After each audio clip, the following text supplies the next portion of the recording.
Queen Elizabeth II is one of the longest reigning monarchs in history.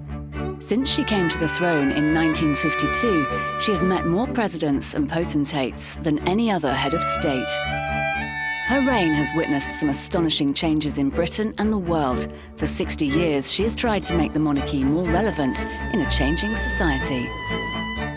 Her personal life has seen much turbulence. The failed marriages of her sister Margaret and 3 of her own 4 children have deeply saddened her. The idyllic royal family image was shattered by divorce and scandal, culminating in the tragic death of Princess Diana in 1997. Public reaction to Diana's death posed the biggest royal crisis since the abdication of Edward VIII in 1936. After Diana, the Queen successfully rebranded and modernised the monarchy while keeping its colourful pageantry intact. The Queen's Diamond Jubilee celebrates her years on the throne and the resurgence of popularity that the monarchy enjoys today. With Prince Charles settled into his second marriage and Prince William also married, the Queen has every reason to believe that the foundations she has laid will endure.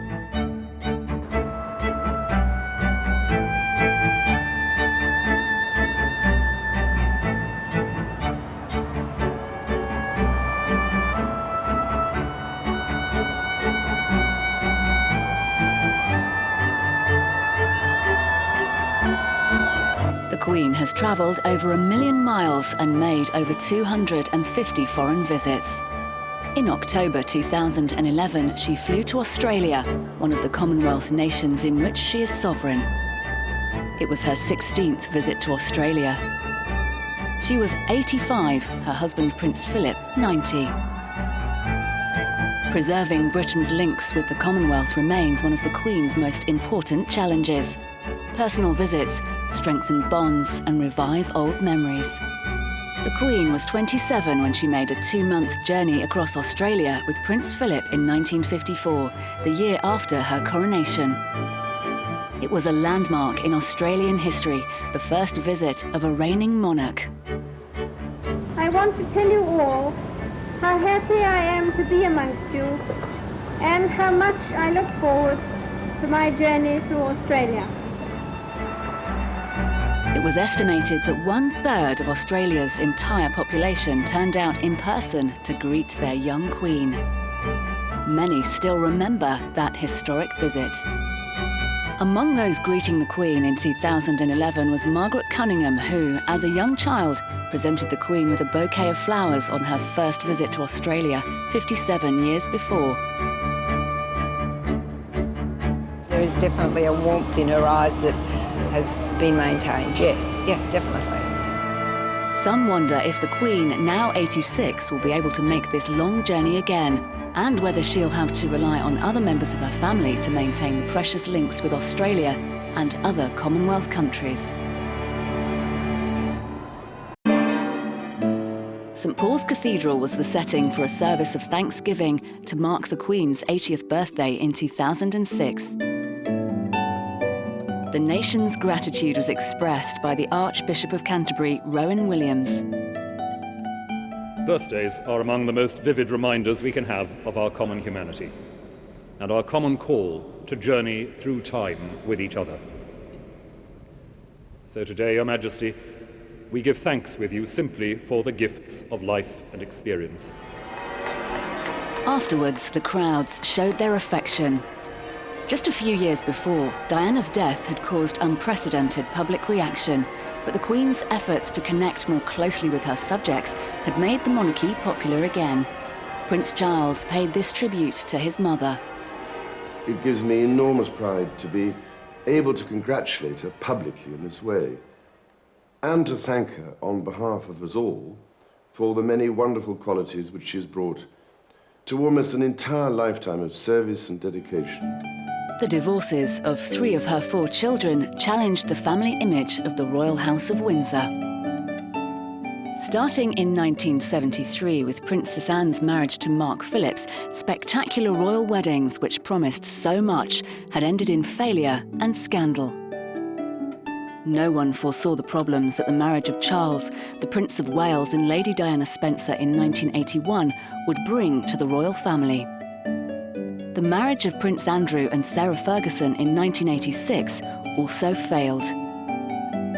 On her divorce from Charles in 1996, Diana, Princess of Wales, lost the title Her Royal Highness. But after her death, following a car accident a year later, she was given a royal funeral befitting the mother of a future king. Then, in 2005, Charles married his longtime mistress, Camilla Parker Bowles, in a private civil ceremony. He had married Diana in the splendour of St Paul's Cathedral. To the Queen, his first wedding meant the continuation of the royal line. I think the day that the Prince of Wales married Lady Diana Spencer was a great day for the Queen.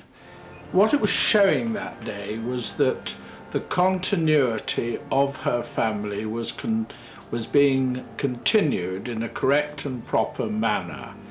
I think there was always a certain amount of concern about Diana, who was really quite young for her years. I think she was happy and satisfied that her son was marrying somebody and they would produce children, and the continuity of the House of Windsor would almost certainly keep going. Diana became pregnant soon after the wedding. Her problems and illnesses were concealed from the public at first. Shortly after these pictures, Diana threw herself down some stairs at Sandringham, the Queen's Norfolk estate. The Queen must have known that there were all sorts of problems almost from the word go. So without us knowing, and she hid this very well, she was aware that Diana was having an incredibly difficult time settling down to married life. Since childhood, the Queen has kept her private feelings hidden from the public.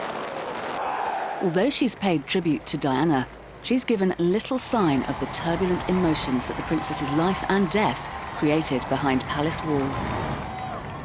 And while the outward display of monarchy has gone on, the Queen has had to accommodate Prince Charles's determination to marry the woman Diana called the third person in her marriage. Camilla Parker Bowles was Charles's mistress for several years before the public became aware of her. After Diana's death, Charles no longer hid his affair with the now divorced Camilla. A campaign to gain public acceptance began with an appearance outside the London Ritz Hotel in 1999. The press eagerly followed each stage of the public relations exercise. A series of high-profile events for Charles's main charity, the Prince's Trust, propelled Camilla ever more into the public arena. According to the law, Charles still had to ask the Queen's consent to marry. Charles, of course, had to go and ask her. Surely the only 56-year-old man in this day and age who has to undergo such a humiliating and embarrassing experience to ask his mother for permission to marry. Charles was technically a widower, but Camilla's divorce made a Church of England wedding impossible. The couple had a civil service at Windsor's Town Hall on April the 9th, 2005. William and Harry were among the few witnesses. The Queen did not attend. She was advised both by the Archbishop of Canterbury, Dr. Owen Williams, and also by her own private secretary, Sir Robin Janvrin, that it would be unwise and inappropriate to attend the civil wedding because she is, of course, the supreme governor of the Church of England. However, the Queen did attend the church blessing held at St George's Chapel in Windsor Castle. Against expectations, Camilla had become a member of the royal family, but the Queen was still concerned about her impact on the monarchy. I think what the Queen felt at the beginning was that the people wouldn't accept Camilla because of Camilla being the other woman in the marriage when Charles was in love, supposed to be in love with Diana. And the Queen was worried that her people, her subjects, wouldn't accept Camilla. What she does feel is that Camilla has been a wonderful influence on Prince Charles. And she truly loves Prince Charles, and so the Queen warms to Camilla by the day. Recently, Camilla has worked hard at gaining public acceptance, which has improved thanks largely to the Queen's support. Now, known as Her Royal Highness the Duchess of Cornwall, she has tactfully avoided using the title Princess of Wales, which is irrevocably associated with Diana. We are told she will be the Princess Consort when Charles is king. Queen has now come to the conclusion Camilla is winning over the people in a way that a year ago looked impossible, frankly, and that the monarchy, therefore, is in much safer hands than perhaps it was. She knows that there is strong opposition still to Camilla. That's why we go through the idea that Camilla will never be queen. But in 20 years' time, if that's when Prince Charles comes to the throne, who is then to say that Camilla shouldn't be his queen at his side? Prince Andrew, a naval officer, married Sarah Ferguson in 1986 and became Duke of York. There were high hopes for this marriage, but like Diana, the new Duchess of York disappointed the Queen. Her backgrounds are so very different from hers. After all, she'd grown up with it. She'd been used to Buckingham Palace, Windsor Castle as a child. She'd been trained for her job for forever. And so I don't think she fully understood the difficulties that these girls experienced. And I think when it came to the Duchess of York, particularly so, because for the Queen, her own naval days as a naval wife had been absolute joy to her. And the fact that Sarah Ferguson didn't, or the Duchess of York didn't seem to enjoy that aspect of her husband's life, she found very difficult to understand. With hindsight, it was clear that Diana and Sarah found adapting to royal life more difficult than anyone expected, but the Queen did try to help them. If we look back, remember it was the Queen who called the editors to the palace in the early days when the Princess of Wales felt she was being pressurised by the press and the media. And the Queen said, you know, my daughter-in-law's peace must be protected. And she, at that time, moved to protect the princess. Princess of Wales to her was like an adorable skittish niece. I mean, she just knew Diana from childhood. And so she was indulgent, caring, and a little bit bewildered sometimes. I mean, in the early days, when the princess was married, and they were at Balmoral, and it was a stuffy occasion, the princess would jump up from the table and run round the table and sit on Prince Charles's lap and give him a kiss. I mean, something like that had never been seen before amongst the royal family. The Queen would just shake her head and give a little smile. The Queen attended the wedding of Princess Margaret's son, Viscount Linley, to heiress Serena Stanhope in 1993. Both David Linley and his sister, Lady Sarah Armstrong-Jones, were close to the Queen. Princess Margaret had married Lord Snowdon in 1960, but the marriage fell apart. The Snowdons divorced in 1978 after several hostile years. The Queen took the children under her wing. She dotes on Princess Margaret's children, especially Lady Sarah, who is just a favourite niece. And she was a very sort of loving aunt figure and very proud of Lord Linley. I think one of the Queen's courtiers said to me that sometimes those young children thought the Queen was their mother, because she would always take them up to Balmoral with her when Princess Margaret and Lord Snowdon would go on their summer holidays to Sardinia or to Tuscany. And she was very much a stable figure in their lives, and she loved them very much. That stability of the Queen was needed when 3 of her 4 children divorced and her grandchildren had to cope with split homes. The Queen took a special interest in Charles's sons, William and Harry. William, the second in line to the throne, developed a close relationship with his grandmother. But as their parents' marriage disintegrated, there were gaps in the young prince's contact with the rest of the family. I think with William and Harry, she's got to know them far, far better in the last few years. I think when the marriage was still going on and Charles and Diana were at each other's throats, she hardly saw them at all. But obviously in the last 10 years, she's seen them grow up. And although she might not see them that much, I think she's very proud, especially of Prince William. In 1992, both the Yorks and the Waleses separated after a series of scandals which shocked the Queen. Princess Anne also divorced in the same year and remarried. I know that when these divorces came one after another, she did say to a close friend, well, what have we done wrong? It is very difficult to be the Queen and a mother. I think every important executive woman finds this. I think that the Windsor temperament, which has been handed down from King George V and Queen Mary, has also been a factor. The stiff upper lip, the sweeping problems under the carpet, and the lack of communication. And this also comes from living in enormous houses like Buckingham Palace, where they live quite separate lives, each with their own suite and their own servants. And so it isn't that you have a jolly get-together in front of the television. It's a different life. And then, on November the 20th, 1992, Windsor Castle caught fire. It happened on the Queen's 45th wedding anniversary. The Queen was upset at the damage to her favourite home, where she had spent the war years with Princess Margaret. She supervised the removal of family treasures, and days later she spoke of her sadness. 1992 is not a year on which I shall look back with undiluted pleasure. In the words of one of my more sympathetic correspondents, it has turned out to be an annus horribilis. I suspect that I'm not alone in thinking it so. Couldn't have been worse, could it? All the children's marriages going wrong one after another, the tremendous scandals in the papers, the constant attention to the royal family's private lives, and then the outspoken criticism of her, which she wasn't used to. She'd been used to nothing but kindness all her life. And when the public turned on her at the time of the Windsor fire and said, no, we won't pay, I think she was deeply hurt and surprised by this.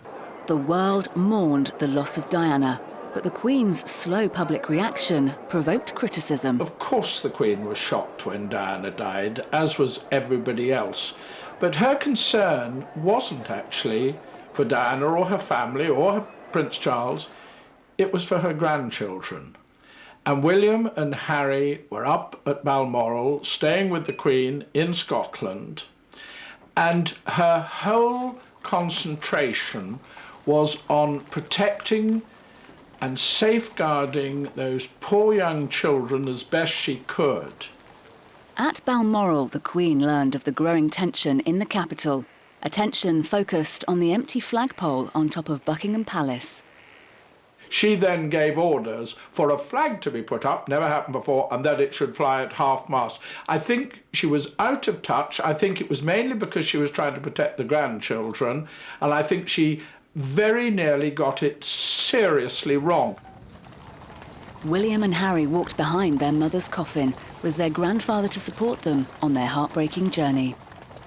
Prince William asked his grandfather to walk in the funeral procession. It was Prince William's request. And I think that Prince William is probably the sort of son Prince Philip would like to have had. I think he's very proud of him. And he likes Prince Harry's robustness. And I think he's very devoted to them in his way. The death of Diana will have a lasting impact. I think it probably will be looked at in the history books as the time when the monarchy radically changed its attitude to its past and its future. However, the business of monarchy always goes on. Entertaining heads of state is one of the Queen's most important duties. This ceremonial hospitality builds bridges between countries and cements international friendships. A state banquet at Windsor Castle was the highlight of this visit of Polish President Lech Wałęsa in 1991. Guests dined from the finest china, silverware and crystal. 300 staff served them quail's eggs, turbot, veal and peaches. For many in white tie and tiaras, this was a unique experience, but it was the Queen's 65th state banquet. I raise my glass to you and Mrs. Wałęsa and to the well-being and happiness of the Polish people. International diplomacy requires visits abroad like this one to France in 1992. The Queen is one of the most widely travelled monarchs in history. Her reliability and grasp of foreign affairs are never in doubt. Her professionalism was evident on this tour of Germany in 1992. It was her first visit there since the fall of communism and the unification of West and East Germany.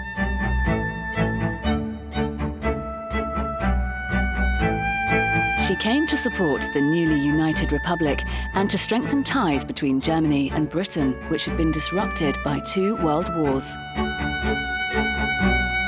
Her speech put aside old enmity. Like all close friends, we do not always see eye to eye. But as friends should, we try not to let the sun go down on our quarrels. Visiting the United States reinforces the special relationship enjoyed with Britain since before World War II.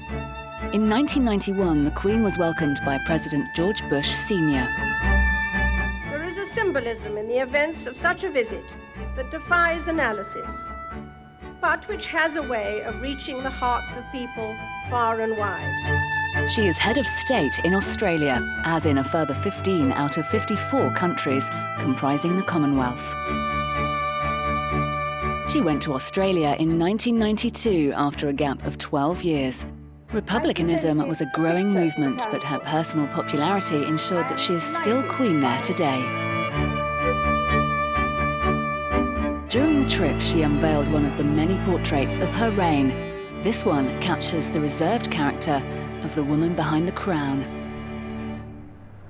The Queen isn't, by nature, an emotional person.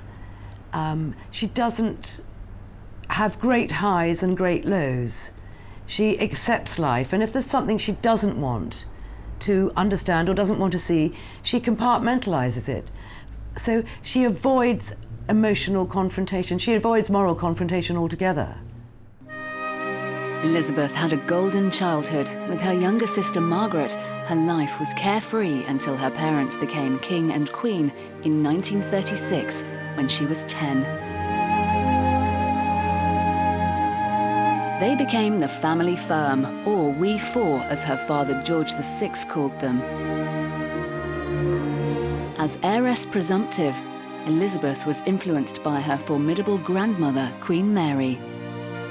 She didn't inherit her own mother's warmth and spontaneity, and the person she admires almost most, apart from Queen Victoria, is her grandmother, Queen Mary. And you can see a great resemblance between the two.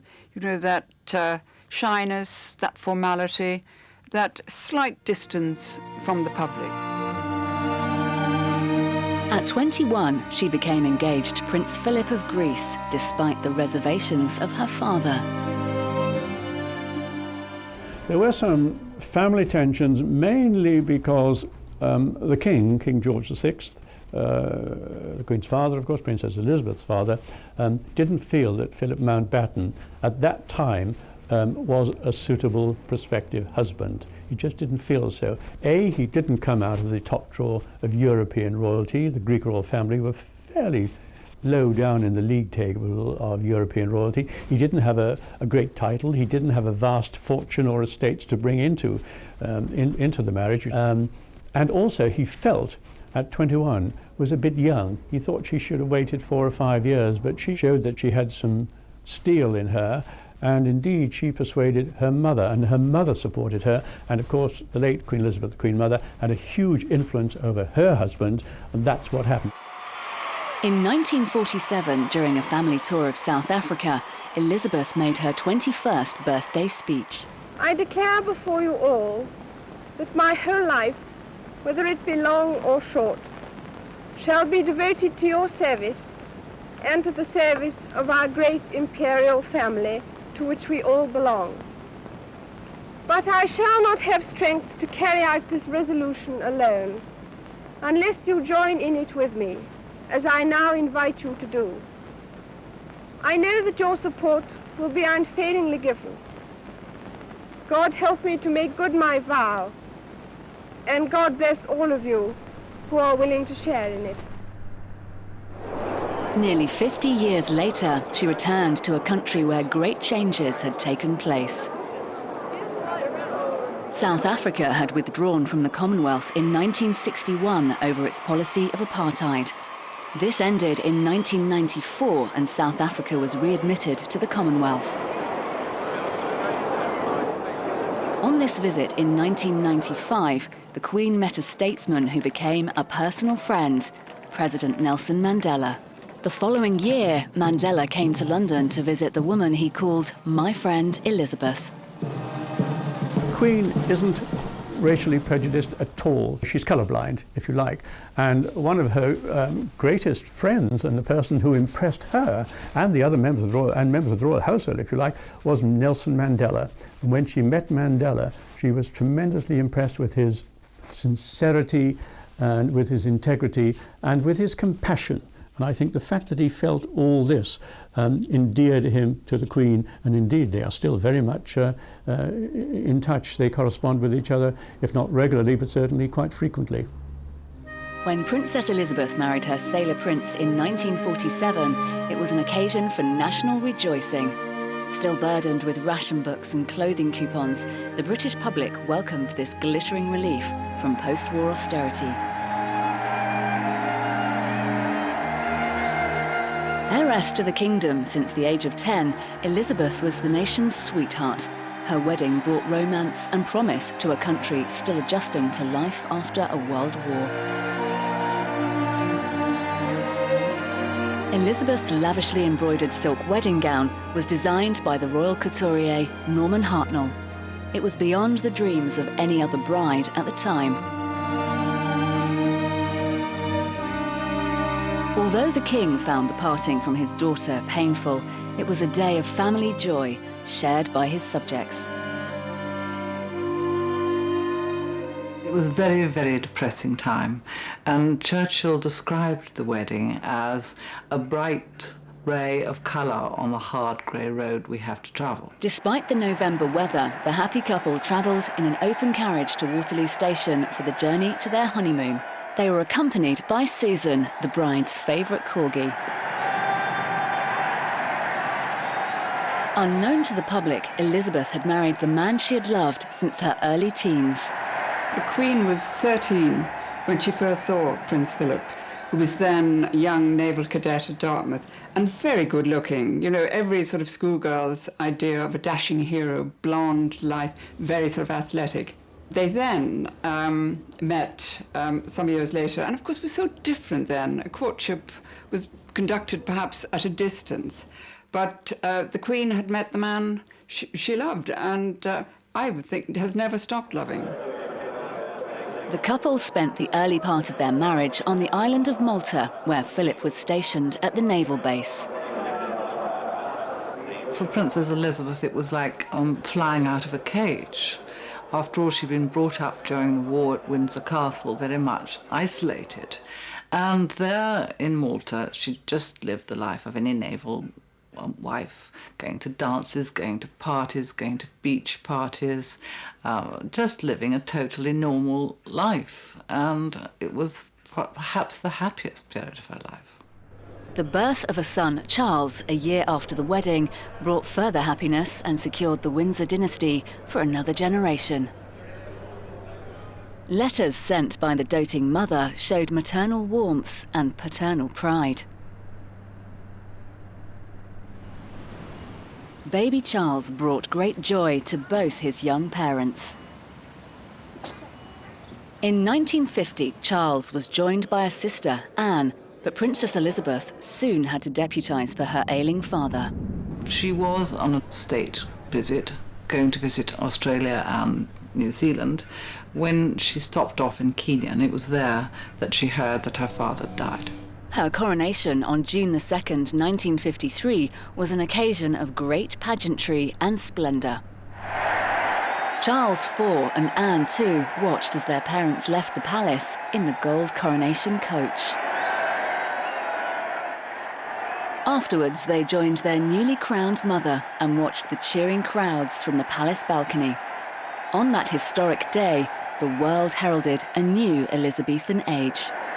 People were optimistic in the way that they thought, oh, this is going to be a new Britain with a young queen. And then on the day of the coronation came the news that Hillary and Tenzing had conquered Everest, and this was another terrific morale booster. The Queen's duties took her away from her young children. As a result, Charles grew close to his grandmother.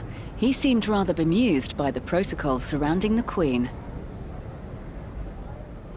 Sometimes he and Anne joined their parents at the end of foreign tours, such as here in Gibraltar in 1954. They hadn't seen their mother for 6 months.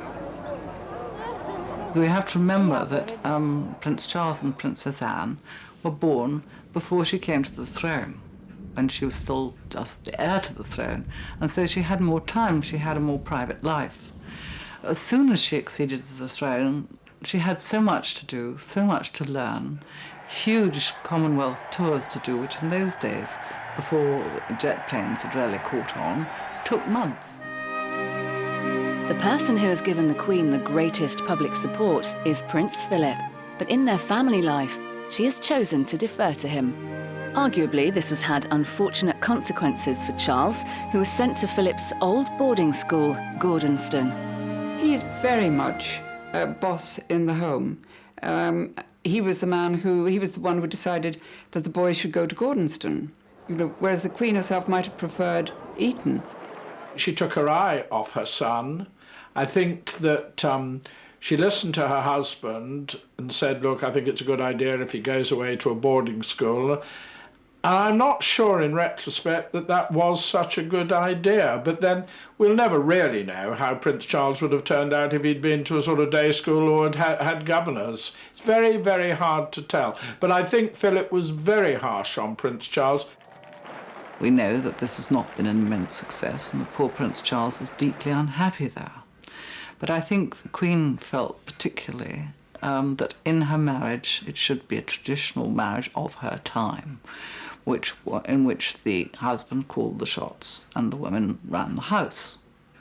And also I feel that she had to compensate, felt that she had to compensate for the fact that she was, in essence, the boss, and this dominant male, macho man that the Duke of Edinburgh had to take second place in public anyway.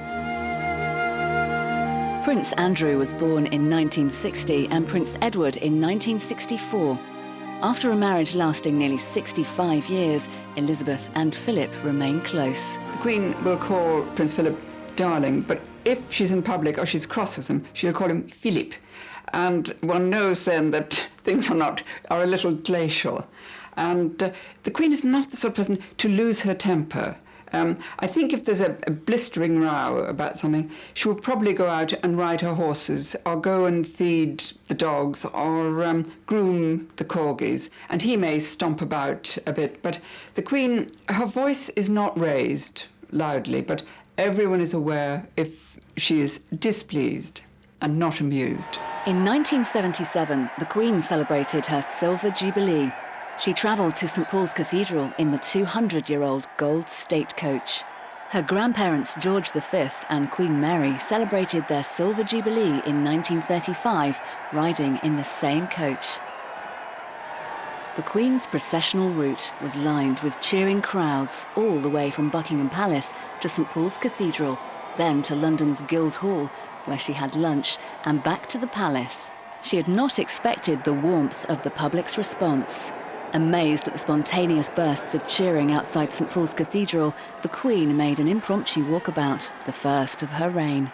She comes from an era when it was not done for those people to be demonstrative in public.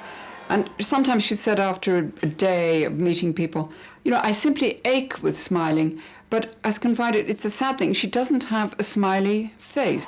But where she was actually very touched and very natural was the time of the Silver Jubilee, going through the streets, and the people came out once again and shook her warmly by the hand, and she was astonished by this.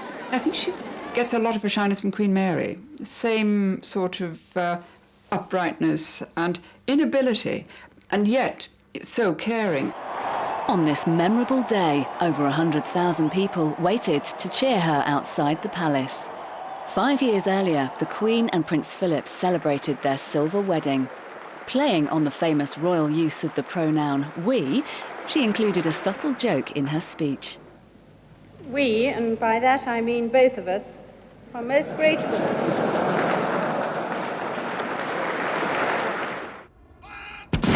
A 21-gun salute marked Prince Philip's 70th birthday in 1991. Last December, he was successfully treated for a blocked coronary artery. 5 years older than the Queen, Philip has retained his energy and enthusiasm for the monarchy. He is Prince Consort in all but name. At Balmoral, their home in Scotland, the royal couple relax with their family and their favourite pets. This is the granddaughter of Susan, the corgi that the Queen took with her on her honeymoon. This is the breed most associated with her. She appears to be at her happiest with her pack of corgis and likes to feed them herself. The Queen is in the palace. She does give them afternoon tea herself. I mean, she chops up their food and their biscuits and puts it down in little silver salvers. And some of them are quite snappy and are not averse to biting an ankle. And I sometimes think that gives her a very secret chuckle. After lunch at Windsor, and this is quite disconcerting for guests, the Queen will spray dog biscuits around under the table. The footman appears with a salver, and on one occasion, the salver of dog biscuits was presented to the Queen, and a nervous bishop who was sitting beside her actually took one and ate it. Prince Philip took up carriage driving when he was forced to give up the very physical sport of polo at the age of 60. For a horseman of long experience, carriage driving offered a way of prolonging his participation in equestrian events. Even after his heart operation, Philip still takes the reins for a spot of more leisurely carriage driving. And just as he supports the Queen in her official role, she likes to show her encouragement for her husband's unusual hobby. She always made time to watch him when he competed at carriage driving trials. Horses can be disturbed by noisy and intrusive spectators, which puts the drivers at risk. Sometimes she let her feelings be known, shooing off unwelcome attention. Few dare argue with the Queen. She is a renowned horsewoman with legendary control. She rides frequently at Windsor, sometimes with Prince Edward, the Earl of Wessex. She's notably relaxed with her youngest son, who's happily married with 2 young children.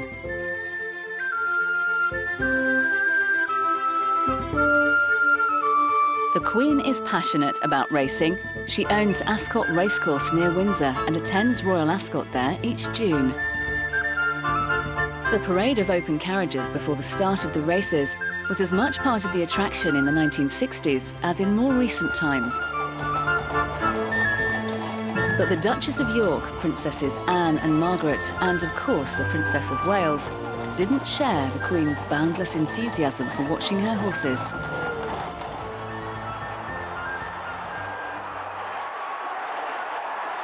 You can see the sort of absolute girlish glee with which she treats them. A win, she'll run down, to get a better view, and, her face lights up as you never see it light up on public occasions. She shared her love of horses with her racing manager, Lord Carnarvon. They'd been friends since their teens. His death from a heart attack on 9/11, the day of the terrorist attacks in America, was a bitter blow. The Queen had a wonderful relationship with Lord Carnarvon. He was her racing manager, and racing is one thing that the Queen loves above all else. And she's extremely, extremely intelligent about breeding. And here was one man that she could talk to her heart's content and never be bored. Now, even if he called in the middle of dinner, I'm not saying a state banquet, but if it was a family dinner, she would always take his call. So she misses him a great deal. The Queen owns racehorses and broodmares worth several £1 million. When President Reagan visited Windsor in 1982, the Queen was keen to show off her horses to the one-time Hollywood actor and owner of a Californian ranch. He happily posed for the cameras and then led back by the Queen into Windsor Castle.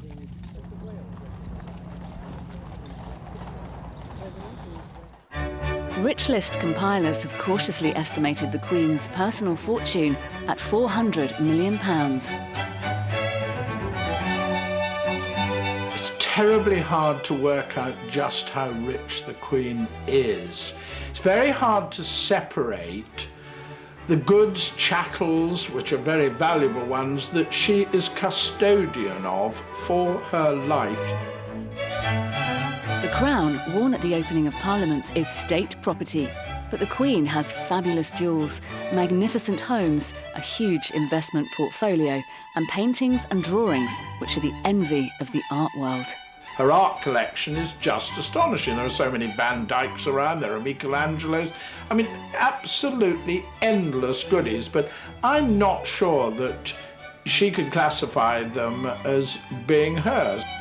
Windsor Castle is her favourite home, but officially it too belongs to the state. Despite her lavish surroundings, the Queen is well known for her frugal habits. You will still find the Queen perhaps with a small electric fire. I think it may run to 3 bars, but and very often she'll put on 2. But she likes to be thrifty. The Duchy of Lancaster is the ancient custodian of 50,000 acres, including farmland, historic buildings, urban developments, and other assets held in trust for the monarch.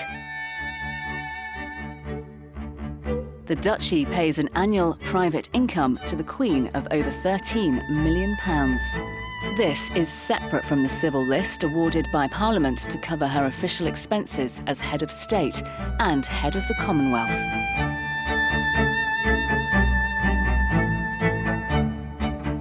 She pays regular visits to the Duchy and keeps in touch with her many tenants this way. Here, as everywhere else she visits, the Queen's clothes and grooming reflect her position rather than her wealth. She has a very matter-of-fact attitude to clothes. She has always said, I'm not a film star. The clothes, are just essential to the job. And she has very strict rules. She will say to designers who will draw up some beautiful thing for a tour, and she'll say, hopeless for waving. I can't wave with sleeves like that. So they must always ensure that she can wave. Hats must always be off the face because the people must be able to see me.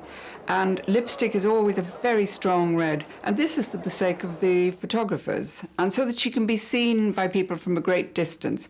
But she doesn't have a frivolous attitude to clothes, though she does like pretty, bright colours. She likes lemons, pinks, blues, purples, although she looks very good, actually, in dark colours. Her hair is immovable, probably, in whatever the weather conditions. And I once said to her hairdresser, what is the secret of the Queen's hair? Why does it never move in the wind? And he said, brute force and lacquer. The Queen welcomes world leaders to Britain. Nelson Mandela came in 1997. Pope John Paul II in 1982. Ronald and Nancy Reagan visited Britain in the same year. President George Bush Sr. and his wife Barbara were welcomed in 1991. Bill and Hillary Clinton came to call in 1995. More than 2 billion people in 54 countries across 6 continents count themselves citizens of the Commonwealth and subjects of the Queen. About a third of her visits abroad have been to Commonwealth countries starting in 1953, the year of her coronation. These tours foster international cooperation and trade links between member countries. She has known many Commonwealth Prime Ministers, all as important to her as her 12 British ones, from Winston Churchill to David Cameron. A lot of people don't appreciate this. They consider the Commonwealth as really very unimportant, a relic from the past. It's not how the Queen views it at all. She considers her role as Queen of Australia, New Zealand, Canada, any of the other 16 Dominion countries. She considers that every bit as important as being Queen of Britain, UK, Northern Ireland, Wales, all that. every bit as important. And she loves her prime ministers. The Commonwealth love her. They think that she's the person who cares about them, that the government of the day in Britain usually doesn't. And also she's been around so long that she's such friends with all these leaders. She knows their problems, she knows their families, she knows intimate details about them. I mean, you know, whether their brothers just died or something. So they really feel that she genuinely cares, and she does. She speaks privately to everyone at the Commonwealth heads of government meetings. Although royal tours are immensely well prepared, gaffes can still happen. When she made a speech at the White House in 1991, the stand was arranged for a taller figure than the Queen.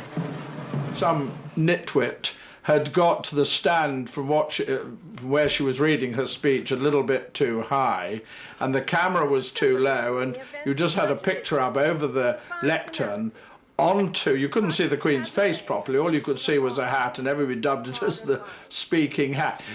She finds this actually immensely amusing. She has a great sense of humour. Well, the Queen's friends will tell you what a wonderful sense of humour she has, and how she likes to laugh at herself, for a start.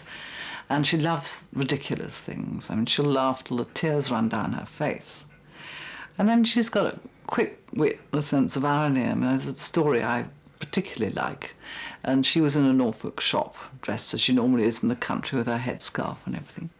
And a woman came up to her and said, I hope you don't mind my saying so, but you look awfully like the Queen. And the Queen said, how very reassuring. A fountain in Kensington Gardens is Britain's memorial to Diana. It was opened by the Queen in 2004. The Diana who made such an impact on our lives. Of course, there were difficult times, but memories mellow with the passing of the years. I remember especially the happiness she gave to my 2 grandsons. William has learned a great deal from the Queen. When William first started at Eton, every Sunday afternoon he was taken up to have tea with Granny at Windsor Castle, when he was given a few off-the-cuff lessons in constitutional history. Not the ideal way for a 13 and 14-year-old to spend a Sunday afternoon, I would have thought, but he did, and he absolutely worships his grandmother. They have a wonderful time. At the start of her Diamond Jubilee, the Queen made an official visit to the London store of Fortnum and Mason. It was dubbed the Visit of the Three Queens, Elizabeth II and the future Queens, Camilla and Kate. The strong bond between the Queen and Prince William now embraces his wife, Kate, the Duchess of Cambridge. The Queen has made sure that Kate has been welcomed into the royal family and given the guidance that Diana and Sarah Ferguson lacked. And in the year since her wedding, Kate has created a new wave of royal popularity.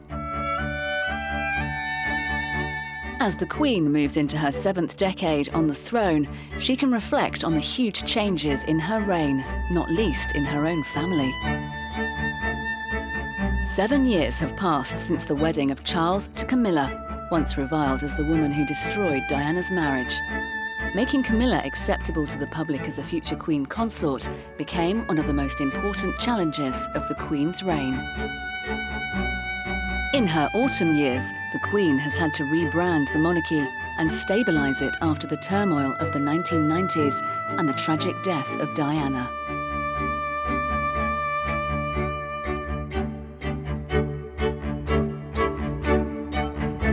In 1981, the Queen had shared the hopes of the world in this star-crossed union of Prince Charles and Lady Diana Spencer. 30 years later, the wedding of her grandson, Prince William, to Kate Middleton has given the Queen every confidence that the future of the monarchy is finally secure.